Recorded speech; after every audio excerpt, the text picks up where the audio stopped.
Let's take a few minutes to look at the Matera chapter on the theology of Matthew's Passion narrative. As Matera points out, Matthew overall offers us a heightened Christological portrait, heightened as opposed to the Gospel of Mark. In this portrait of Jesus, nothing surprises Jesus. Furthermore, titles are used of Jesus in the mockery, titles that don't appear in the Markan account. And this is not, again, limited to only the Passion narrative in Matthew. And the Jesus in Matthew is not quite as dramatic, so he doesn't demonstrate as much in terms of emotion. He's more serene, more reserved. But certainly he has prophetic knowledge, so again, no surprises. He announces his passion, and then they arrest him. And of course, we have the dismantling of the Messianic secret, as we saw in our last video. In Matthew's Gospel, the Passion places its emphasis on the tragedy of the rejection of Jesus. And of course, this is heightened by the way in which Matthew presents Jesus as the authentic and true Messiah. So the tragedy is magnified by the fact that the rejection is of one who is authentic. In terms of establishing the identity of Jesus, the infancy narrative of Matthew, again different from Mark, which has no infancy narrative, is going to show us the birth of the royal son of David, and really a son of Abraham, so someone who has significance for all believers. So we have already in the infancy narrative fulfillment sayings indicating that these events are part of God's plan and God's will. The answer provided, the question of Jesus' origins in Nazareth, the answer is provided to that. We have the John the Baptist story in which, as opposed to Mark, the Baptist tries to prevent Jesus from receiving baptism from him.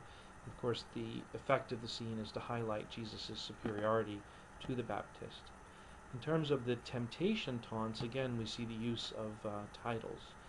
If you are the Son of God. So here we have the beginnings, really the same kind of mockery that we'll see at the end of the story in the Passion.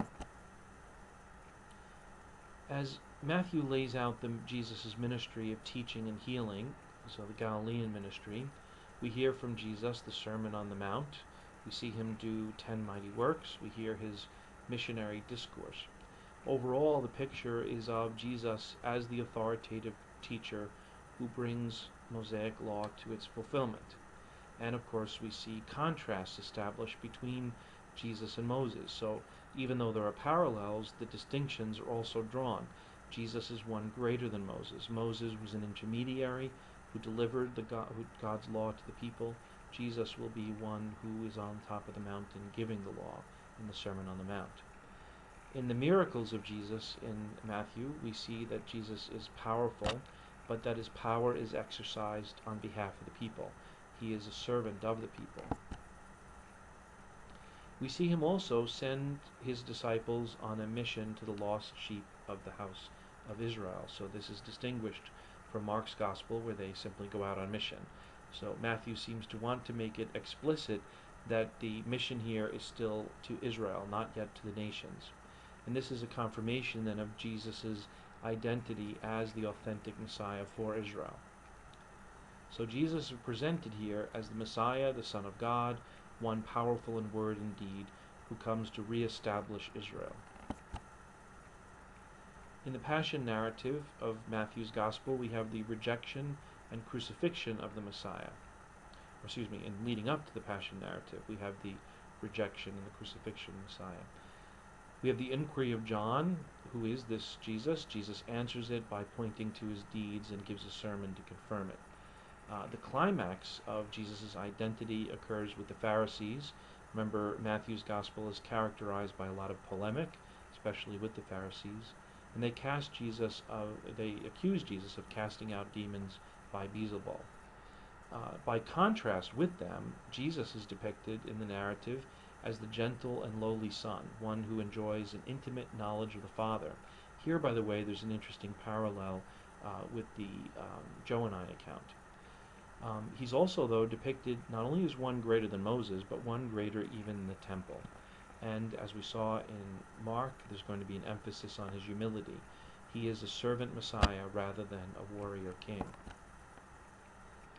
On the way to Jerusalem, Jesus instructs his disciples, just as he did in Mark's Gospel. So the disciples, in this case, have confessed Jesus as the Son of God, distinguishing this account again from Mark.